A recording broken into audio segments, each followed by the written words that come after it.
Good afternoon, good evening, happy Tuesday. It is time for another episode of The Link with your favorite people in the entire world. I'm going to start off with introducing myself and then my co-hosts will introduce themselves. I am Ty, your friendly outreach coordinator here at APLA Health.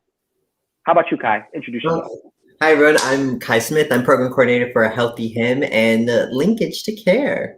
Oh, and we're going to go counterclockwise. So, Daniel, you'd be next. What's going on, everybody? It is your favorite and your only prevention training specialist on the squad. Holding it down for all the prevention training. I mean, you got to do what you got to do. And Rogelio.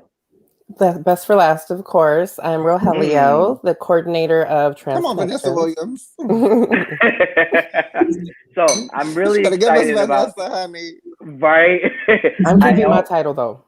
Keep your title, absolutely. I just want to mention that the link is a combination of Pyro Media Network, the CDC, and APLA Health. They all came together and made this beautiful lineup that you see, which is us. We are the 2021 edition of Danity Kane. But I am very excited about today's show because it's a very important topic. Mental health is a big thing that we deal with in our field, but we're going to get to that in a second. Right now, I want to have a little bit of fun. So if Kwame, if you don't mind, let's get into what's popping. Let's do that. Don't you just love the graphics? Like, I love a golden, curtain. I feel like my bedroom should have golden curtains.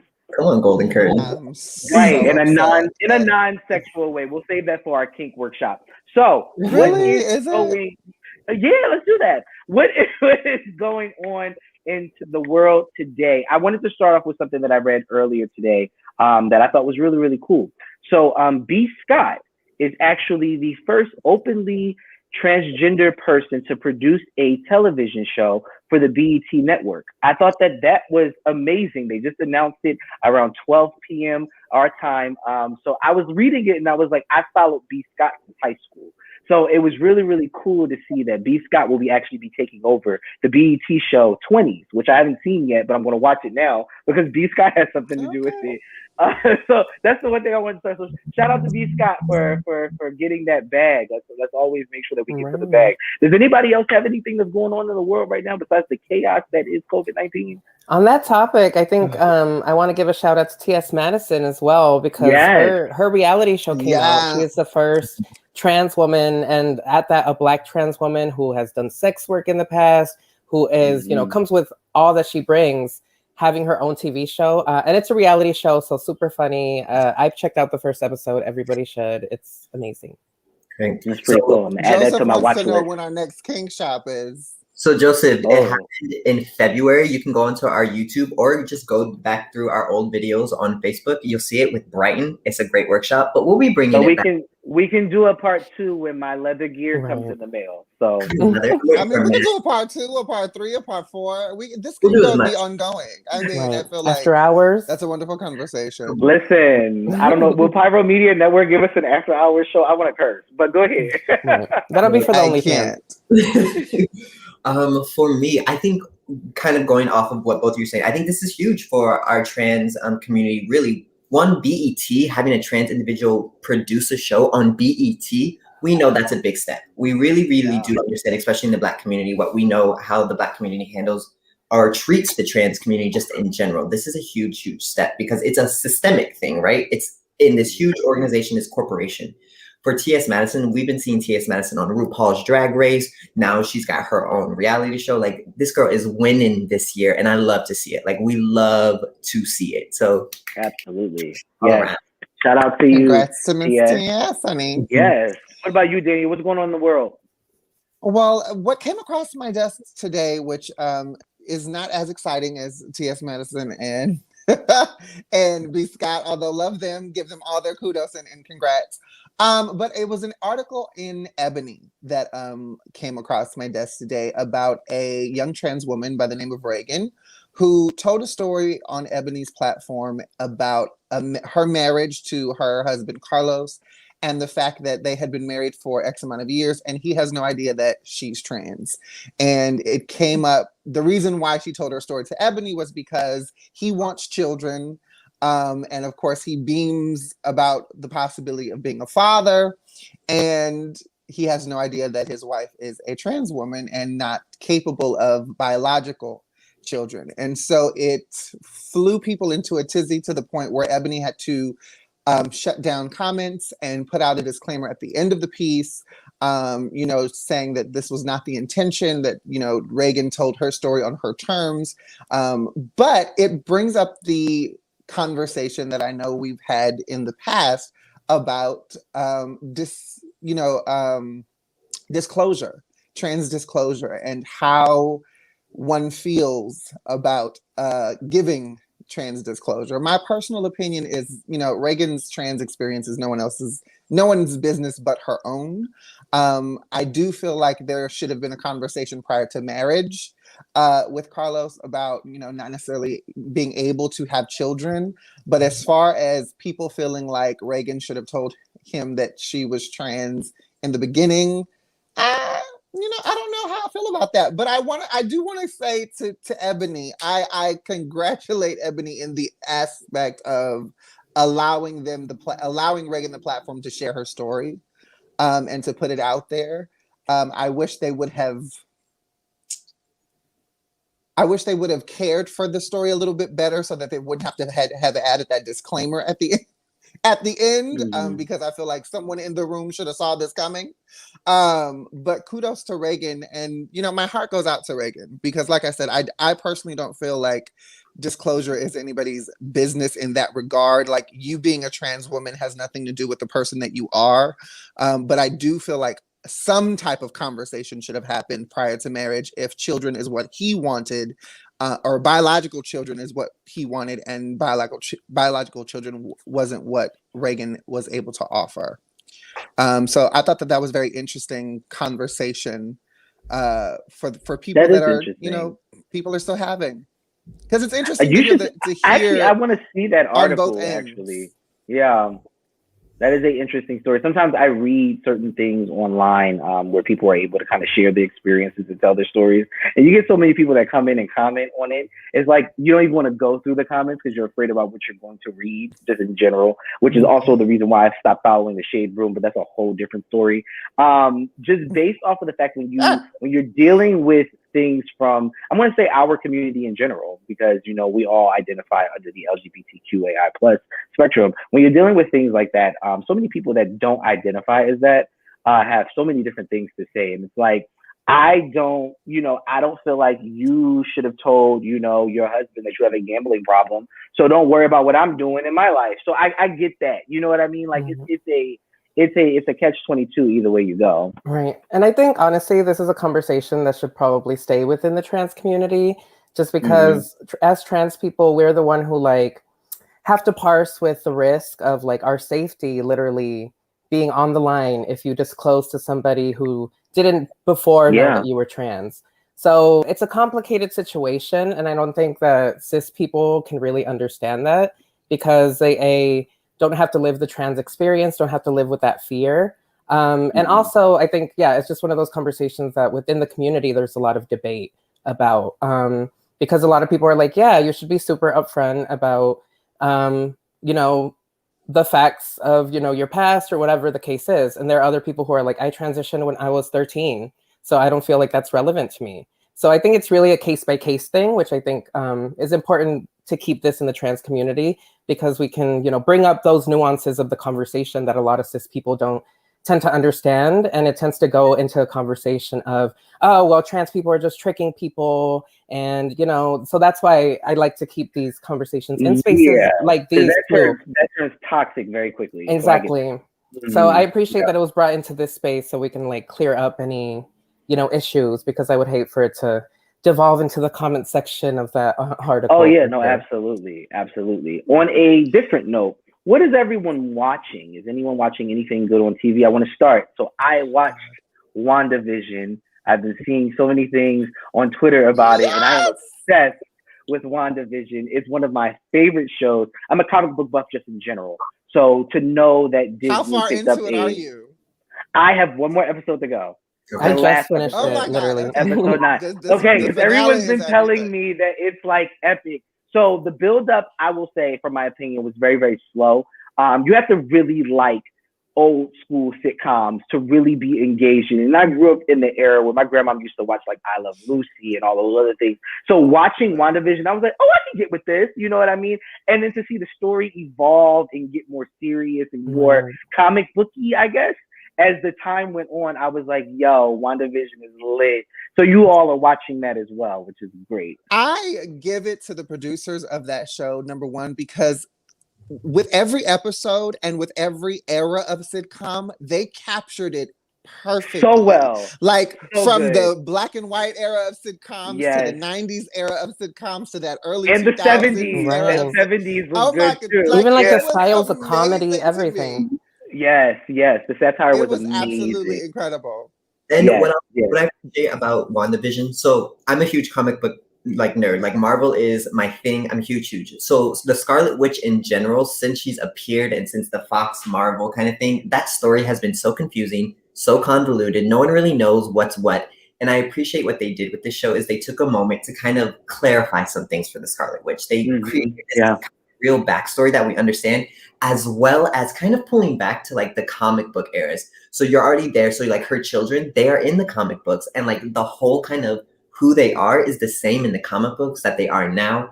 And a lot of these characters are really, really similar. So I appreciate what they're doing with this WandaVision. I wonder if what they're going to do after, though. Is this a one-time kind of thing? Does anyone know? Or are they going to continue? Because I mean, Miss Emily Olsen, Miss Scarlet Witch herself, can act. I haven't seen anything about them renewing it for a season 2. I don't know if they went into it with the idea that it was going to be a season 2, but I do hope that we get some sort of continuation story because, like you said, everything was really foggy with the Scarlet Witch series. Like the whole storyline was just really, really foggy. I wish we were doing our unpopular opinion thing today because I would have said I think that Vision is a hunk out of when he has like I don't want to call it white face, but when he has white face, I'm like, okay, whatever. But when he's in like his full on like red and like all of that, I was like, oh, I'm with you. I'm with you, Ty. I think that he's a wonderful sentient being that I absolutely love. Yes. I definitely think brought up a really good point too. I'm sorry, Rogelio, really, really quickly. Kwame put up a really, really good point. How they creatively showed the struggle of grief was impressive. That is the storyline. How people cope with grief, which it will lead us into our main topic. But go ahead, Rogelio. No, I was gonna say that I think that not to give anything away from the finale, but they definitely set it up for a season 2. So I'm definitely excited to see what's to come because I definitely expect them to take it somewhere. Even if it's not about the main story, it might be about something else. We'll definitely see. Well, I do know for the next Doctor Strange movie, you set up for Wanda because Wanda is going to be in the next Doctor Strange movie, and I give it too much weight, but they set you up for that. So we'll see what happens there. But we'll see. We'll see. One of the things that I think that people miss with WandaVision is that WandaVision is the loophole space. Like, because for people who aren't, really into the comic books, who only watch the movies, there's a lot of the movie that kind of goes unexplained. And all of that gets explained and kind of linked in when you watch WandaVision. Everything from like her, Vision, the kids, then bringing back Agnes, the Stones, So it's very interesting to see how the job that they did, the great job that they did at kind of closing those loopholes and explaining certain things. So I mean, I thoroughly enjoyed it. I can't wait. As far as what I'm watching outside of WandaVision, I have to catch up on a lot of reality TV because I have not been doing my reviews. A lot of it too. So there's a lot of Basketball Wives, Real Housewives of Atlanta. I think Married to Medicine is back on, and I'm just like, it is. Oh my God. Yes. That's mine. So it's a lot. It's a lot happening. Right. So I don't have any time for anything new. Did everyone watch the Oprah Winfrey with Meghan Markle and Harry? I wanted to bring that up next. I have not. You have not? Okay. Well, you saw the headlines, right? Yeah, Rogelio, I want your opinion. I plan on watching that and Coming to America. I heard good things about America. But no, I think. Go ahead, brother. No, I think all the stuff with the royal family was wild. I mean, everybody has heard like the most clippable moment was when she brought up the issue of skin color and how that became a conversation about how dark her son was going to be. So that was like I mean, I don't want to say it's shocking because I personally am not shocked that these old royal like family is like racist. Like, y'all aunts and uncles from bumfuck wherever are racist. So why would you think that, you know, the royal family who is meant to uphold and represent like wealth and power and whiteness in the UK is somehow immune to racism? So like, it wasn't surprising, but it was definitely just another reminder of why we kind of need to end like this whole royal rule. Even before, when people were like watching the wedding and just watching everything they did, I was like, I don't get it. They're just a bunch of people who like whose lineage goes back to power. It doesn't mean anything. So hopefully this is the last nail in the coffin, but we'll see. Oh no, so the royal family in England is the like, we have like our paparazzi, we have our like starlets, and they have that too, but the royal family is so deeply ingrained. This is a family who literally has no job but to fundraise. They get paid by the government. They're basically taken care of. They're a kept family. They're not going to do anything to ruin that. And like they said, their whole thing is tabloids. They want to get in with the tabloids. For me, like Rogelio said, I'm not surprised that, you know, the country that is basically the ultimate colonizer country has issues with race. But what I am surprised in, I think, is not even surprised in it. The media, I think, was the biggest kind of shock, and seeing backlash, right? So we don't really know much about what's happening overseas in normal. I know usually for Twitter, I stick to Black Twitter. When that interview went out, I went to UK Black Twitter, and they have just been like, what we have heard about Meghan Markle is nothing compared to what people see in England and UK. Like Piers Morgan, as of today, had to step down because he's basically straight up said, I don't believe anything she says. She said that she was dealing with suicidal ideations, but I don't. He's also the same person. If we can talk sexism really, really quickly, he's also the same person that attempted to take out Meghan Markle, or he did take out Meghan Markle. She went to a party after they went on a date, and that's where she met Prince Harry. So there's a little bitterness there too. Like there's a lot of, I don't believe her for X, Y, and Z, but he's always been, when he speaks of her and Prince Harry, he's always been very condescending as it pertains to their relationship, because sis, it was not you that she chose. I mean, sorry, well, girl. I haven't seen the whole interview in full. I have seen clips. I will say Oprah gets on my irritated nerves with the interrupting of people that she interviews. It's like, girl, can they complete a thought that we actually want to hear before you interrupt them for another question? But someone did send me a clip of something that kind of made me go on a little research trail. And I did think that it was interesting, and this is no shade to Miss Meghan, because, you know, I am Team Meghan. But I thought that it was interesting that she said when dating Harry that she didn't feel that she had to do any research on this family.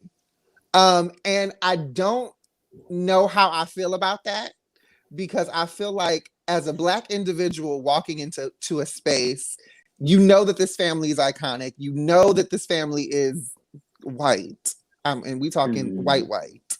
The fact that you wouldn't kind of inquire about some things before kind of getting into that situation is interesting to me. But like I said, it's a clip that I saw, so I have to watch everything in context to kind of see what the whole totality of the conversation was. I'm glad that you brought up that point, and I see Kai's face. I think that I didn't feel any kind of way about her not researching the family, because celebrities don't really do that. Like, if she is a celebrity here, and she is dating Prince Harry, if I was in her position, I probably wouldn't have researched them either. I know he's a prince. He doesn't bring that into our relationship. So I don't want to Wikipedia this man. You know what I mean? Like, that's just my opinion. Go ahead, So just from what I remember, and this might have happened because, you know, there was so much in that interview that I didn't, but what I remember for her specifically saying about learning about the family, it wasn't that she didn't learn, is no one was willing to teach her. So for Kate Middleton, when she joined the family, or kind of got into the family, she had to sit down with etiquette coaches. She had to learn all of the certain prayers. She had to learn history, lineage, titles, all of that. When Meghan came in, normally they would do that, but she had said no one even offered that. So she didn't even realize that, like, I don't know the English national anthem, which, I mean, let's be honest, that's fair. She's not a citizen. She's just kind of getting thrown in, not knowing the English national anthem. That's fair. But like, the rules for the royal family, everyone, are intense. Like, so if you're eating with the queen, if the queen is eating, you're eating. If she's not eating, you're done. Children aren't allowed to wear pants, so they have to wear shorts. Royal family can't travel together. Like, there's these weird kind of rules that are unspoken but spoken. So I get Megan for saying, I'm gonna finish my chicken tenders. I don't care if she stops eating. But at what point do we hold Harry accountable for the fact that you're dating this Black girl, bringing her into this family, and you've not set her up for success? Like, I'm not looking at Kate's white ass to help me out. I'm looking at the man that I'm dating. I'm looking at the dude to my left. Like, what nigga? So I think this is a great example of what I noticed is Harry, as much as he wanted to get out of the system, we saw he straight up called out how they did his mother dirty. He left, he lost his title, everything. Yeah, I don't think that he wanted anything to do with them in the first place. So it wasn't much to see. So much that I just don't think he thought they were going to be so opposed to it. This is someone who didn't recognize race because he loved this woman. So for him, he had to recognize, I have to have this conversation about race, which I guarantee you he's never done. Is it okay? No, but that is a real common white thing. And I've been seeing a lot on social media, this conversation of white people, if you are dating outside of your race, you have to have these conversations with your family before you bring your significant other home. Like for me, my own personal experience in my family, my father being Black, my mother being white, there was severe tension. And like even now to this day, there's still severe tension that I don't even speak to half of my family. I mean, no, I'm not going to drag my family on social media, but you know, some of my family has questionable, my white side of family has questionable kind of, not even questionable, just against even. Yeah. So it's behavior. So it's one of those, I think, conversations that Harry didn't think about having and he shouldn't have. And also what I hear too is family has no issues with her almost personally, but it's more so kind of this whole institution that they kept talking about. And so, I mean, I do think that the Prince Harry's father is just 100% racist. I've seen other interviews with him and other people talk about him, and just the way he interacts with brown people is just, or people of color is just, I'm like, okay, racist. But got it. I know I was a little in shock in the sense of I felt bad that even when she was, not even felt bad, I was shocked in that someone saying, I am struggling with my mental health and I am having active suicidal ideations. And then that was hard to watch. To straight up say, sorry about it. You got an engagement to make. Good luck. Like that. That was hard to watch. Whoa, because I mean, they can talk about like the scandal of someone like of her leaving, but imagine the scandal of her killing herself. And like, why aren't they worried about these scandals? And it's a race thing. They didn't care about her life. Yeah. I think that Kai did a great job with leading us into our commercial because we are about to get into mental health. So we will see you right after this commercial.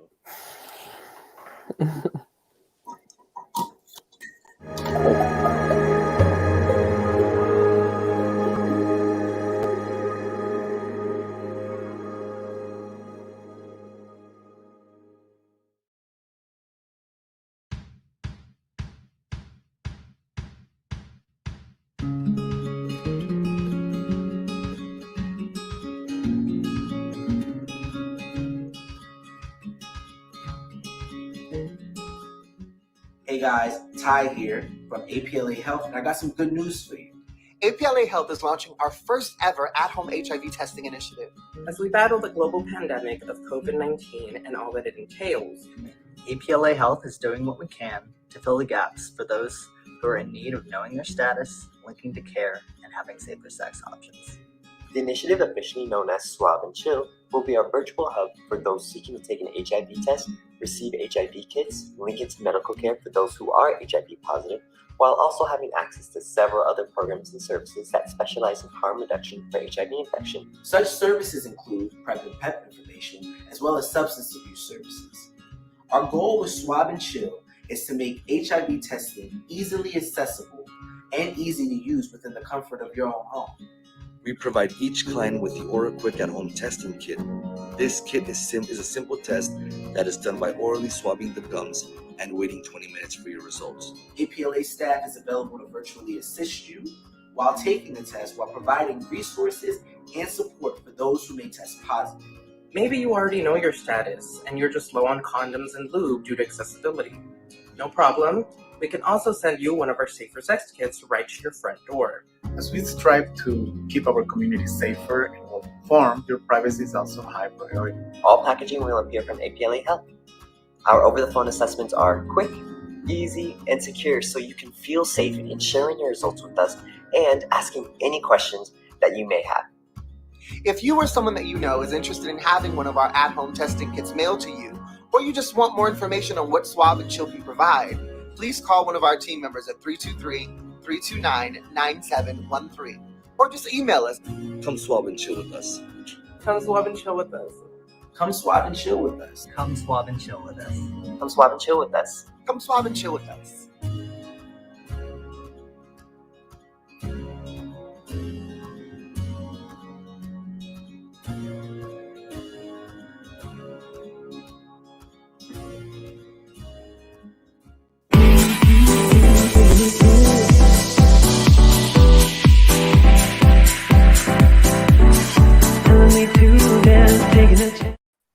Every time we come back from commercial and that song plays, I feel like I need to go to the club. Welcome back to the link. We are in mid-conversation. Our hot topic section was really lit. So many things that are going on in the world. So we just have so much short time. So I want to get into the main topic. Today is a part one of a conversation that we're going to be having in regards to mental health, which is extremely important.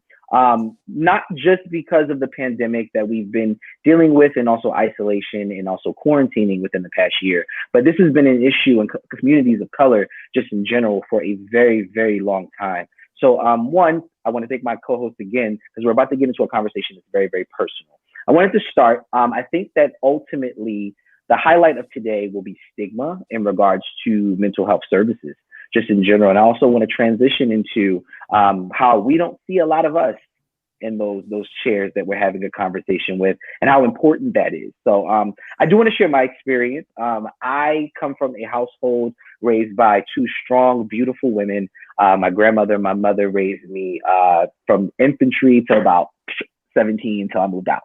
I have an amazing brother, and with those family ties, like Kai said, I don't want to throw my family under the bus. I have an amazing younger brother, but with those family ties, nothing was really spoken about in the house. If we had issues or stuff like that, with us being raised by women, we didn't really bring things up because we didn't want to add to the pile of sugar, honey, iced tea that was already on the table. My grandma was working, my mom was working, they were taking care of two growing boys, because I like to eat. And my brother followed in my footsteps. We like to eat. Real Dragon Ball Z, like where you get a bowl and you just keep going. I'm not even hungry. I just want to eat it because it's there. But I say all of that to say, being in those spaces with my mother and my grandmother, I never felt like, with everything that I was going through, I never really felt like I could bring those things up. Not because they put me in a position to not bring those things up, but I didn't feel like I wanted to add to the stress that was already there. And I dealt with bullying and all that other stuff, and it got to a point where I was just like, this is a lot for a young guy. I was diagnosed with cancer at 12, being bullied after that, but then also not fitting in school because I was a little bit more feminine than the most of the people. So it was really weird. It was a really weird space to be in, and I didn't really know what therapy was, but I remember bringing it up one time. I don't think it wasn't to anybody in my immediate household, but I remember being in school and mentioning that I got a lot on my mind. And being in Philadelphia, bringing up, I need to speak to somebody or I need to talk to somebody. They send you to a guidance counselor, a counselor that's in school, right? And that person doesn't really care about what you're going through. You're a kid, you don't have anything going on. Nothing that you're dealing with is of importance. You know what I mean? And that stuck with me for a while. And I'm diving into it because we don't have a lot of time. And I want to get everybody's experiences, but I stuck with me for a while. When I became an adult, having conversations with healthcare providers about, I got a lot of thoughts in my mind. None of them were ever suicide, thank God, but definitely a lot of jumbled up, foggy thoughts. And I kind of thought that at that point that was kind of just normal. And that was just something that young men go through. I mean, we're supposed to tough it out and, get things done. The main thing that I need to be focused on is taking care of my mother and my grandmother. I sat with my first therapist for the first time ever. After getting a job at ATLA Health, where we were discussing holistic health for young men. And I was like, we're just going to market this towards the client. This is the new thing. It's mental health. Everybody's doing it like yoga, right? So I sat with my first therapist, a white lady, and I was having conversations with her, and she was just looking at me like she did not know what I was discussing with her. I felt so uncomfortable in that space. I felt like she was judging me, like I was already out, I was gay, and I had so many thoughts and things that I wanted to accomplish, but she couldn't really figure out how to identify with me. And I hear accounts and stories and stuff like that where things like that turn people off. So then I went on the hunt to find a Black gay male therapist. I was like, if I'm going to do this and talk to you, I want you to be exactly what I want you to be. And I felt selfish about it at first, but then I didn't care. Wound up finding a great therapist through the LGBT Center, and was able to kind of convey all of those things that I held on to through childhood. And to this day, I don't really talk to my family besides my brother about it, because my brother's in therapy. He wouldn't mind me saying that. Shout out to my brother, he's watching. But I don't really talk to my family about it because it's still that inkling in me that I can't tell you that I'm going through therapy, because then you'll feel like it's your fault. You know what I mean? Then you'll feel like, what did I do when you were a child to make you feel like you need therapy?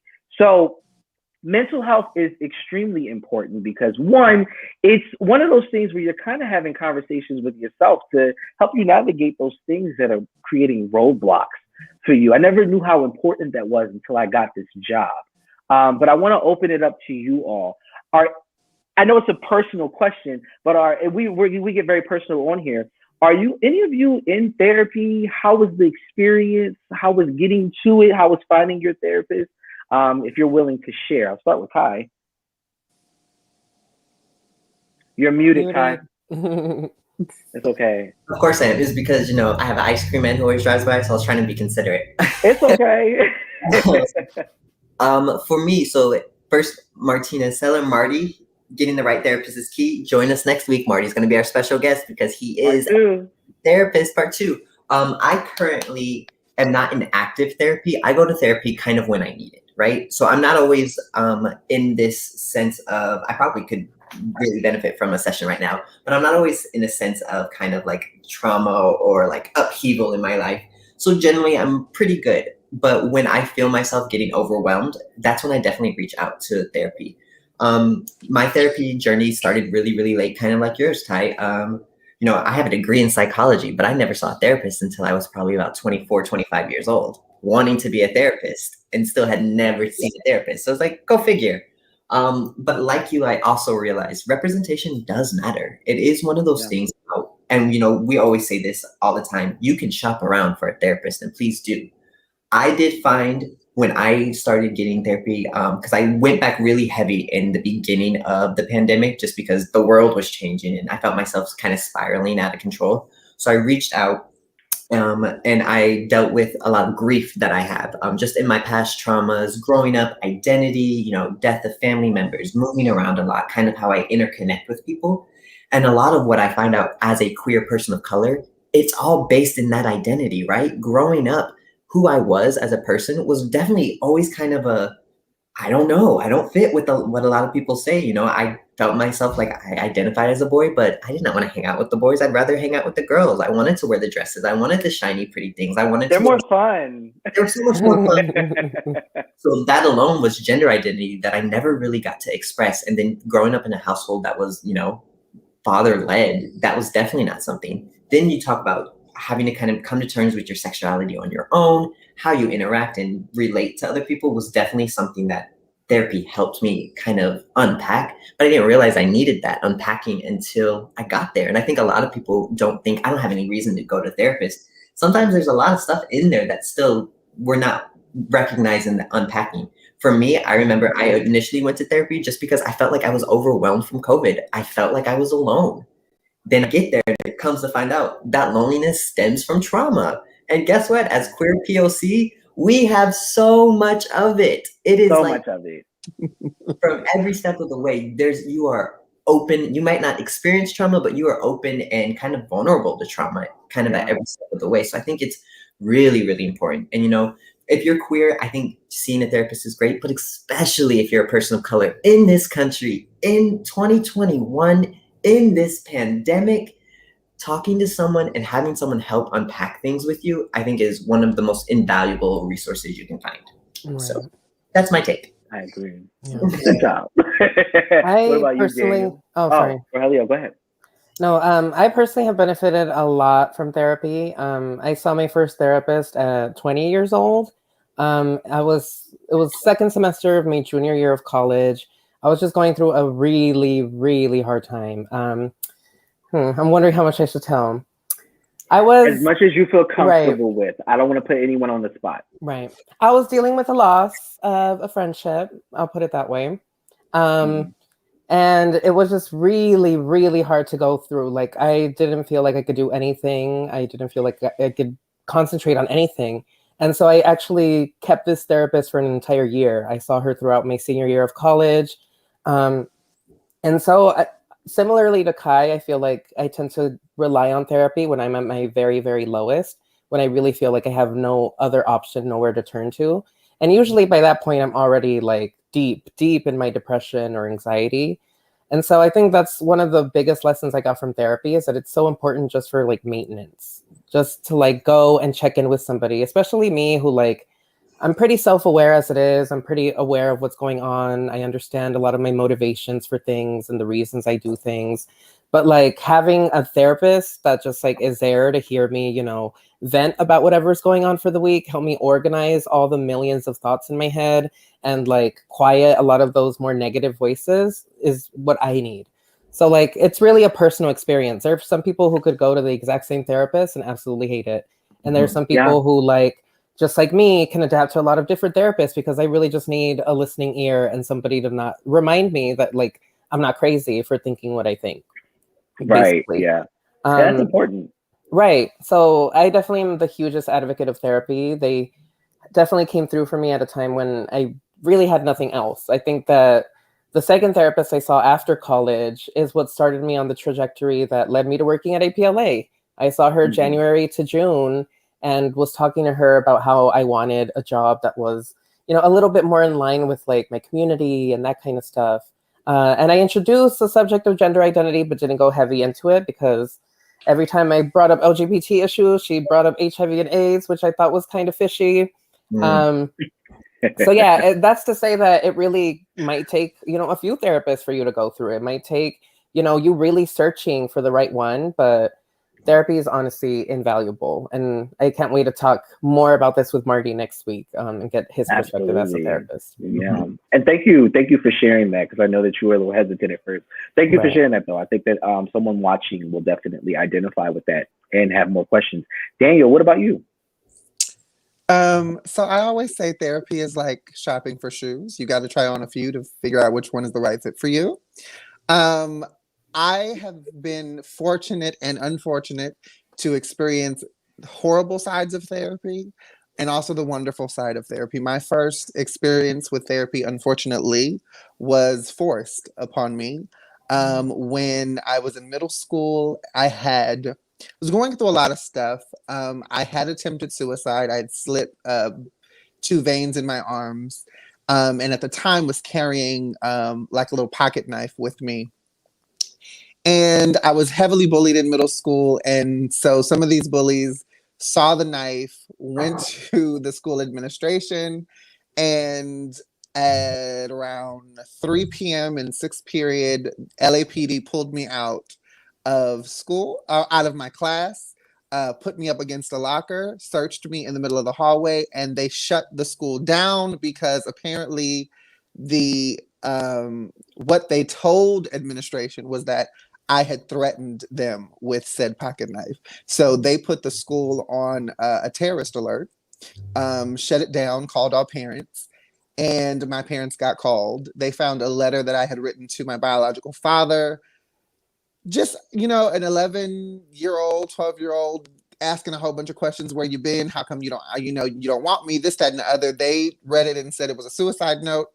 And part of the requirement for me to stay in school was that I had to see a therapist. So it was not a fun experience, because I was looking at this white woman like, first of all, I don't know you, I don't like you, and I don't want to be here.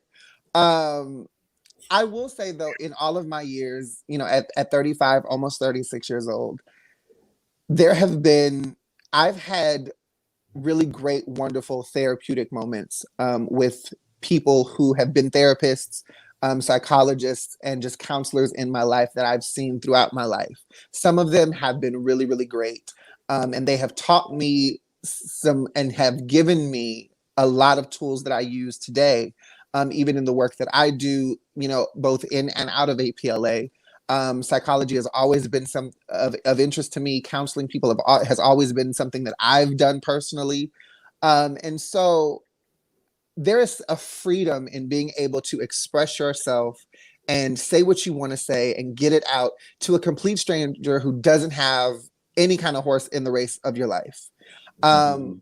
But I do think that there is a lot, when we talk about the stigma of it, there is, specifically in Black and Brown communities, there is that idea of, if I start going to therapy, people are going to think I'm crazy.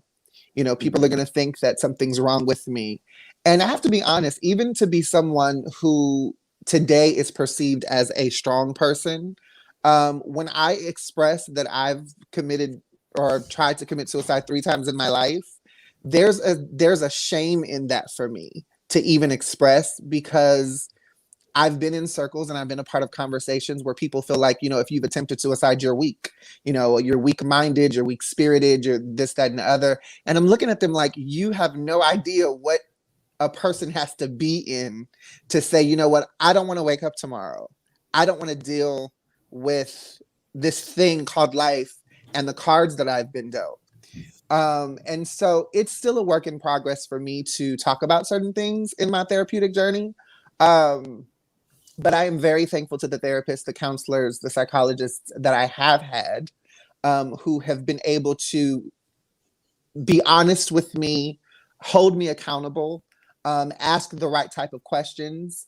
I'm the type of client in therapy where I just need you to be real with me. Like the coddling part of therapy, that's cute. I'm not that type of bitch. Like if I'm saying something that's like real, just, you know, West Wing, East Wing, I need you to call, like, Daniel, let's be honest. Yeah. That just sounds real toxic. Like, that's the type of therapist that I agree. Enjoyed. I tell my therapist all the time, when I yell at you, yell at me back. Like, this is me expressing an emotion that I want to see from you as well to match me. So I get that 100%. Like, I'm very much Iyanla Van Zandt. Like, you can be Iyanla with me, because I'm that type of personality. And some of the things that I have experienced in my life, between, you know, sexual abuse, being homeless, being, you know, a lot of different types of abuse that I had to go through at a very early age, you know, a lot of loss that I had to deal with at an early age. And again, being bullied pretty much throughout my early childhood, not only by people outside of my family, but people inside of my family. It's just too much for you to just coddle, like, because at some point I start to feel like if I'm being coddled too much by a therapist, I feel like you're pacifying me in a way. And I'm just like, no, I need to know if this is really me. I need to know if this is logical. I need you to be real with me. And so I definitely advocate always for people to go to therapy. And I also advocate for people to understand what therapy is. There's a difference between holding therapeutic space and then having someone who has the certifications, the licensing, and the proper tools medically, psychologically, to deal with your situation. And I say that to say, because in our community, we like to run to the pastor. We like to run to the church. Your pastor is not a licensed therapist, okay? Most of them are not. Some of them may have their degrees and licenses and certifications. I'm not talking about them. But if these pastors, it's okay if you have a spiritual faith base, if that's part of your therapeutic process. But please understand that if they're not a licensed therapist, if they're not a certified counselor, if they're not a licensed psychologist or psychiatrist, and know that if they say that they're a psychiatrist, they should be able to write prescriptions. So if they can't, please check that. Good point. They should have an MD behind their name. Good point. You know, but these are, I think that also applies that are to that also applies to your friends as well. I think that you know, venting and whatnot is healthy. Sometimes we have a circle where we can talk about these things. But if you're looking for more than just to vent to someone that isn't licensed, I don't think that people realize how dangerous that can be, especially with people who are I don't even want to say, because people are mature for their age, but I don't really vent to many people that are similar in age than me because you're figuring it out like I am.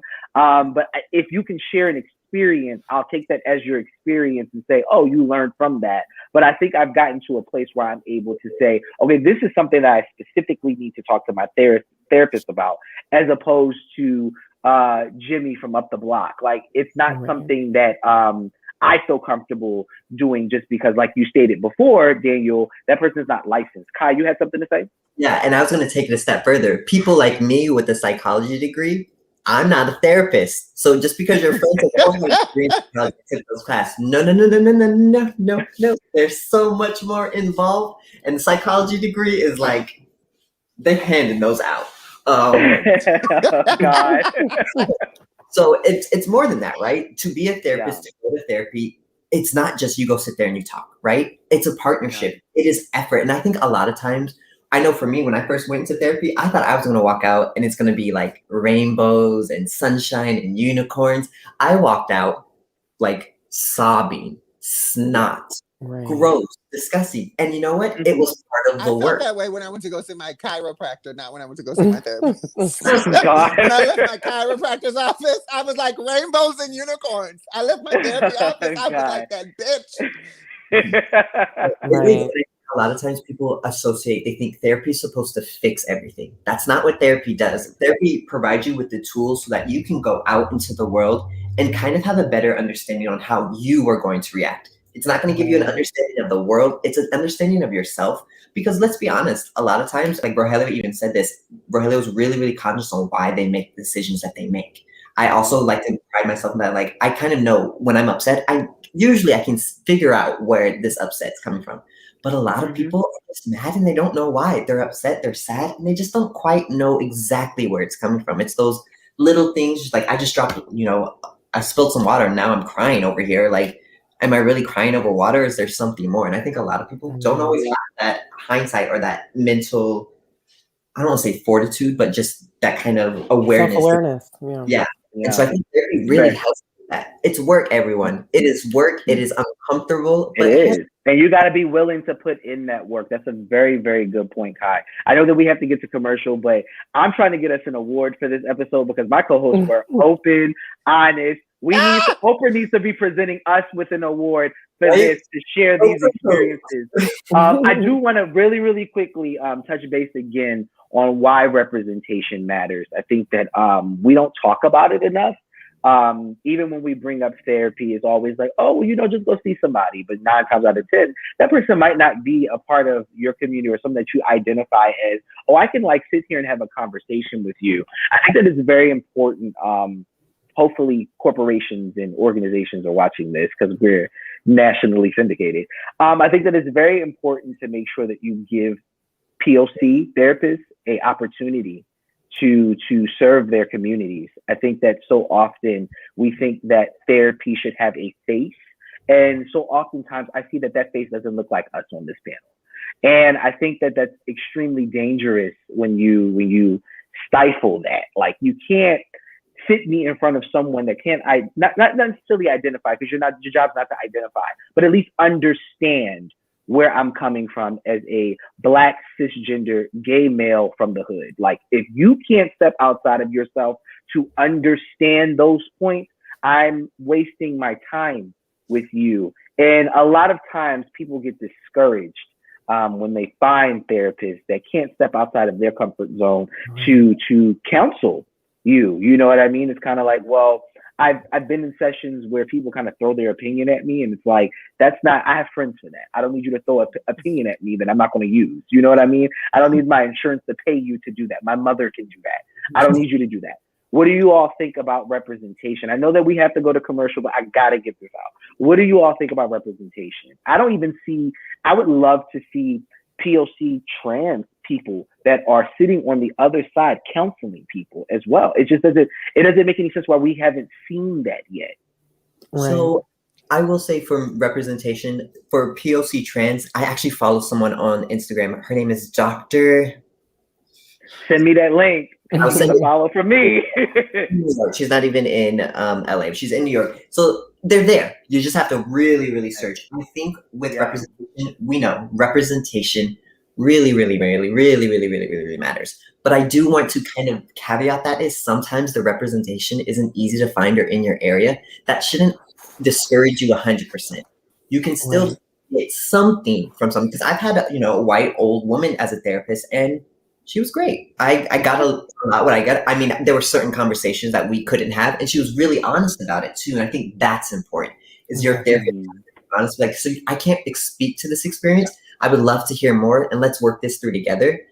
But no opinions, like you said. I don't need your opinion. I got friends for that. So I can talk to Nisha for that. I feel like when it comes to representation, and this is probably gonna be an unpopular opinion. I think that there are definitely therapists and counselors that are out there that are POC, that do look like us on the panel. The problem is they don't serve us. They don't want to come back into our communities and serve us as clients. They want to get the rich white dollars, because they want to build their own practice, their own whatever.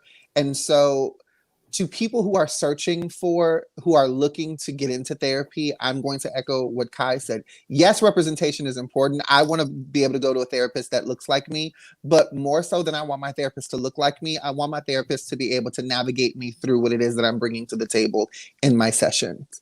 And that can come from a myriad of different looks and walks of life. So again, you really have to shop around and figure out what therapist works for you.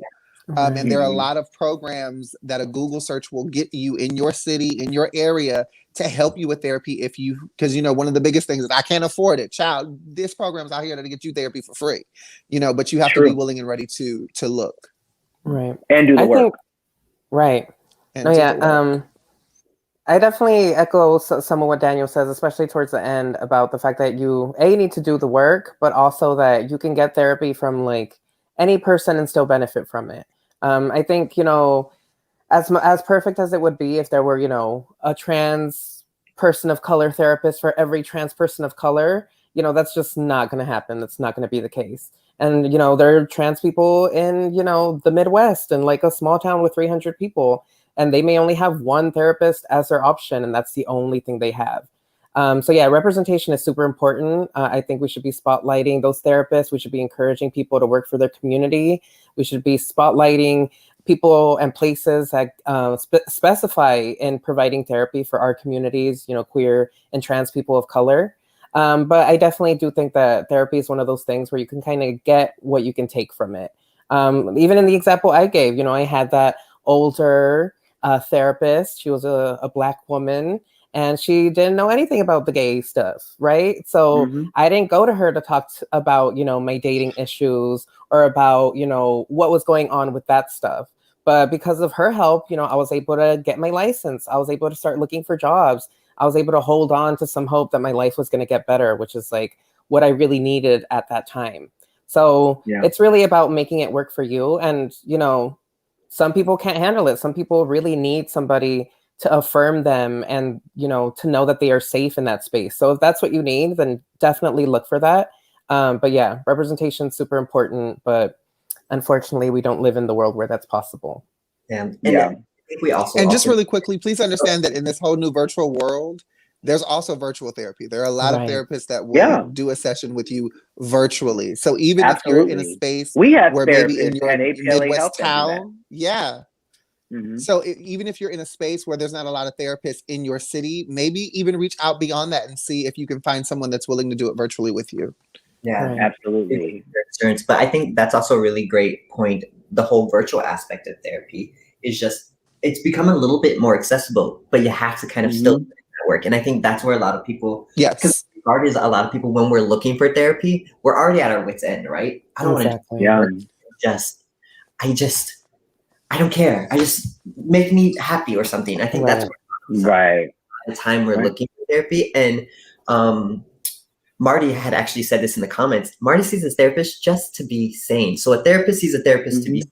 So sometimes it is just even if you do it once every 6 months, once every year, think of it as a normal health practice. You get a checkup, go get a therapy checkup.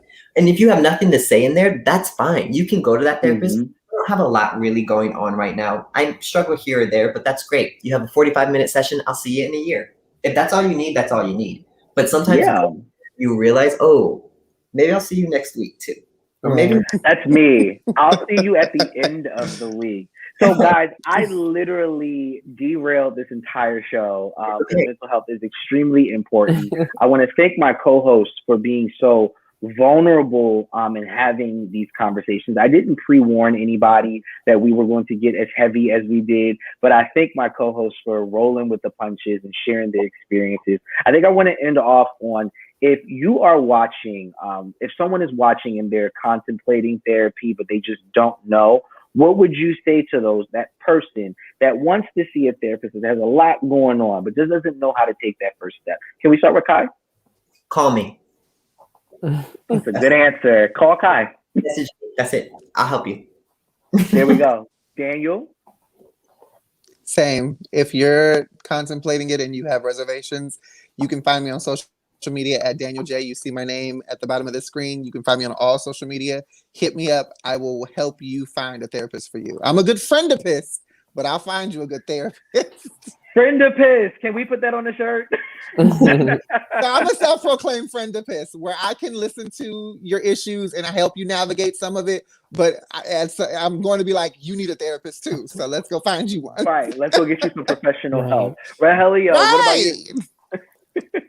I would just say to know your intentions, to know exactly why you're doing it and what you expect to get out of it. Because if you're expecting your life to be turned upside down and, you know, for everything to get better overnight, that's not going to happen.